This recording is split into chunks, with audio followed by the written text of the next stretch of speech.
Yun mga kalapatids, welcome back sa inyo. So for today's kasikas mga kalapatids is bibitawan na nga natin yung dagit natin ngayon. Yung dagit natin kahapon, bibitawan natin ngayon dahil baka sa mga batang pansier to dito sa amin na nag-aalaga ng ibon, no, mga kalapatids. Bibitawan natin yan ngayon. Baka nagantay na yung may-ari, no, mga kalapatids. Andyan na, tapos na yung kumain dyan, no, mga kalapatids. Binigyan na natin.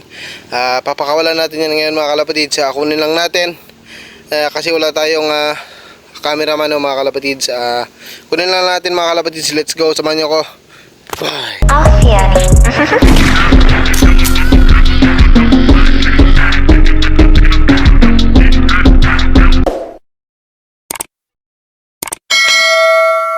So, eto na yung ibon mga kalapatids na nadagit natin kahapon. Dito na lang natin bibitawan sa harapan ng loft natin. Ayan. Bitawan natin ngayon kasi nga lumabas na yung init. Sana makauwi etong ibon na to sa may-ari mga kalapatids. Ayan. So, yan. Bilang lang ako ng 3. 1, 2, 3. Ayun mga kalapatids, oh.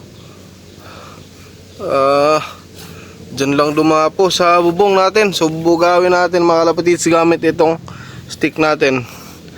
Ayan, mahabang stick to. Ayan, bubugawin natin. Ayun.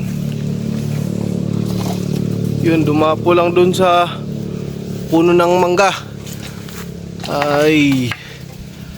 Ayan mga kalapatids, puntahan natin para nang makauwi dun sa may-ari. So nais ko sanang magpaligo ngayon ng mga warrior natin. Kaso lang umaambon-ambon pa. Yan, makulimlim pa yung ating panahon, ating kalangitan.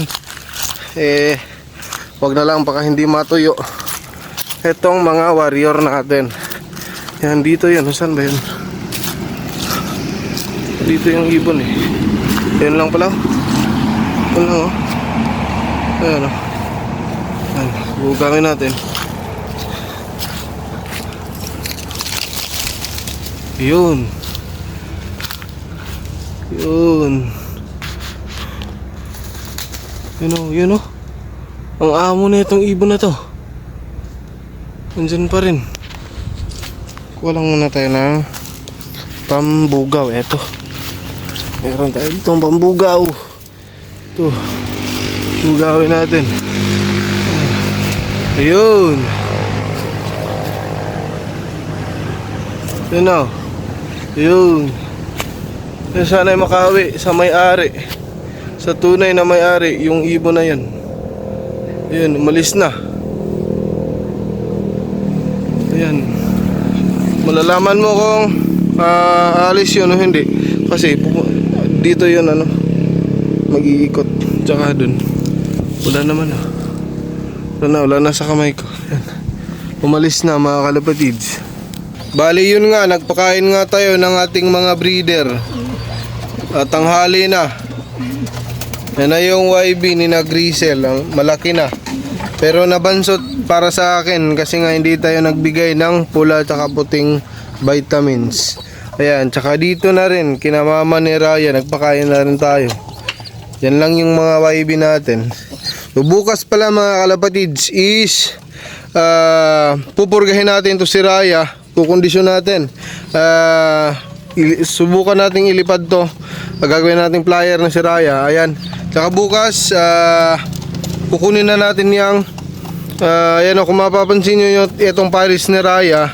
Ayan. Yung bagwis niya is natatanggal na. Natipan kasi natin yan mga kalapatids kasi galing yan kay Sir Joe Bililov. Ayan. So bukas pupurgahin natin yan sila. Doon naman mga kalapatids sa kina Grisel, naglagay tayo ng isang itlog na galing kay Boss Mappy mga kalapatids. Tsaka dito naman kina manok natin. Ayan, okay naman sila manok natin. Tsaka yung anak ni Rayang isa na makulit, yun ay kukondisyon natin din yun. Pupurgahin na lang natin yun kasi nga na sobrang payat mga kalapatids. One of the reason kasi nga ang daming bulatin yan. Basta ganyang YB pa. Sabi nga nila, pangit naman kapag bata pa pinurga. Pero para sa akin, pinupurga ko kapag ganyang mapapayat. Ang daming bulatin yan sa loob ng kanyang katawan mga kalapatids. Kaya pupurgahin natin.